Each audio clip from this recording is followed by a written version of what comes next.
देखिए, एक तरफ संसद का सत्र चल रहा है, दूसरी ओर किसानों ने भी ऐलान किया है दिल्ली कूच करने का। और ऐसे में जो पिछले दिनों में तमाम राष्ट्रीय मुद्दे रहे हैं वो एक बार फिर से हाईलाइट हो रहे हैं। हमारे साथ इस वक्त बातचीत करने के लिए कांग्रेस प्रवक्ता डॉक्टर रागिनी नायक जी मौजूद हैं। रागिनी जी, सबसे पहला सवाल तो यही कि कल भारतीय जनता पार्टी के राष्ट्रीय प्रवक्ता और सांसद संबित पात्रा ने ये कहा कि नेता प्रतिपक्ष राहुल गांधी को देशद्रोही कहने में उन्हें कोई संकोच नहीं है। सबसे पहले तो इस पर देखिए, मैं तो इस पे कहूंगी, जाकी रही भावना जैसी, प्रभु मूरत देखी तिन तैसी।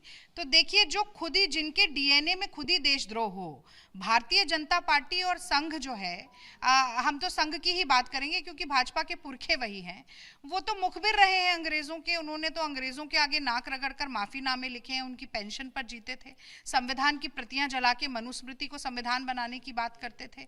वो तो तिरंगा झंडा भी नहीं फहराया उन्होंने 52 साल तक। तो ये तमाम देशद्रोह की गतिविधियों में संलिप्त रहने वाले लोग आज अगर दूसरों पर इल्जाम लगाते हैं तो उनका वो केवल हंसी के पात्र बनते हैं।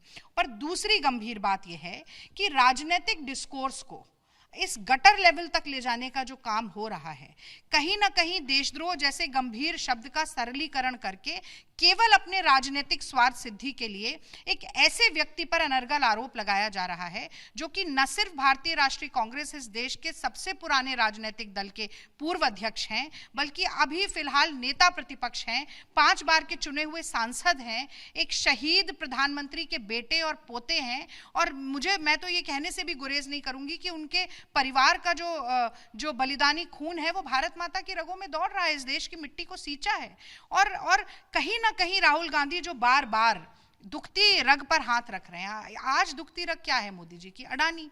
आज तो सड़क से लेकर संसद तक ये नारा लग रहा है कि मोदी और अडानी एक हैं, इसीलिए सेफ हैं। और कहीं ना कहीं देश का नमक खाने के बजाय ऐसा लगता है कि गौतम अडानी का नमक खाकर उनकी नमक हलाली चल रही है, क्योंकि सबसे बड़ी अंतर्राष्ट्रीय साजिश तो उन्होंने ही की। जैसे अमेरिका में, स्विट्जरलैंड में, केन्या, बांग्लादेश, श्रीलंका में भारत की थू-थू हुई है, तो उनको अरेस्ट करने, उनके खिलाफ कार्रवाई करने के बजाय लगे हैं अनर्गल आरोप लगाने। रागिनी जी, अभी आप जब प्रेस कॉन्फ्रेंस में भी बता रहे थे कि कुछ मुद्दे हैं जिन्हें अभी भी सत्र बचा है, काफ़ी दिन बचे हैं इस सेशन के, क्या कुछ मुद्दे एक्सपेक्ट किए जाएंगे विपक्ष उनको और मुखर होकर? देखिए, सबसे पहले तो मुझे लगता है चर्चा इस बात पर भी होनी चाहिए कि हर बार सदन को सिर्फ इसलिए स्थगित क्यों किया जाता है कि विपक्ष कुछ अहम ज्वलंत मुद्दों पर बातचीत या चर्चा करने की मांग कर रहा है।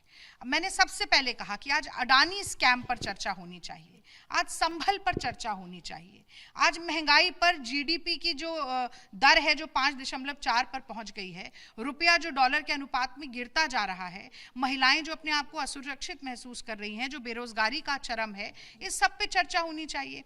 लेकिन क्या होता है, लोकतंत्र के मंदिर पर ताला है, विपक्ष बाहर खड़ा होकर नारेबाजी करने के लिए विवश हो जाता है। तो मुझे लगता है कि सबसे पहली जिम्मेदारी सत्ताधारी दल की होती है कि सत्र चले।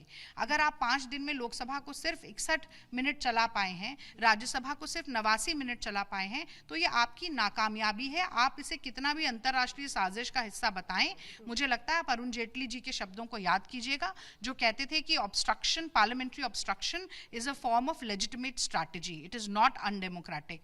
तो अटल बिहारी वाजपेयी जी ने राजधर्म सिखाया था, वो भी समझ नहीं आया। अरुण जेटली जी ने विपक्ष धर्म सिखाया था, वो भी इन्हें समझ नहीं आया। ये अपनी आत्ममुग्धता से ग्रसित व्यक्ति हैं, अब स्वयंभू महामानव को क्या सिखाया जा सकता है? रागिनी जी, जहां एक तरफ जो सत्र है वो चल रहा है, दूसरी और अभी कुछ दिन पहले किसानों ने नोएडा से दिल्ली कूच करने की कोशिश की थी, और आज फिर से शंभू बॉर्डर पर जो किसान हैं वो अड़े हुए हैं। हालांकि उन्हें परमिशन नहीं मिली है, लेकिन दिल्ली जरूर आना चाहते हैं। देखिए, मैं तो ये बात बार बार कहती हूँ कि भगवान का सौदा करता है इंसान की कीमत क्या जाने, जो धान की कीमत दे न सका वो किसान की कीमत क्या जाने।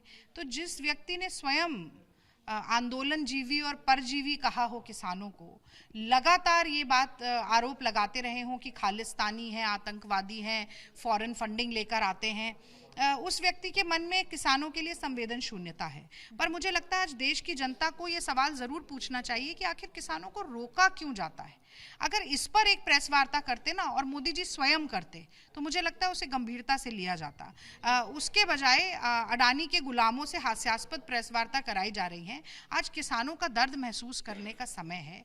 मैं समझती हूँ कि जिस तरह से भूमि अधिग्रहण विधेयक को मोदी जी को वापस लेना पड़ा था, जिस तरह से जब राहुल जी ट्रैक्टर चलाकर आए तब काले कानूनों को भी वापस लेना पड़ा, उसी तरीके से आज भी अगर किसानों की मांगों को अनदेखा करेंगे तो अपने पैर खुद कुल्हाड़ी पर मारेंगे। बहुत शुक्रिया रागिनी जी हमसे बात करने के लिए। तो देखिए आप रागिनी नायक को सुन रहे थे और जाहिर सी बात है बीजेपी ने जो कुछ कहा है कल उस पर आक्रामक है और कहना है कि संसद में चर्चा होनी चाहिए जो भी राष्ट्रीय मुद्दे हैं उन पर। कैमरा पर्सन राजेश के साथ मैं रिया जातुष्करन, एबीपी न्यूज़, दिल्ली।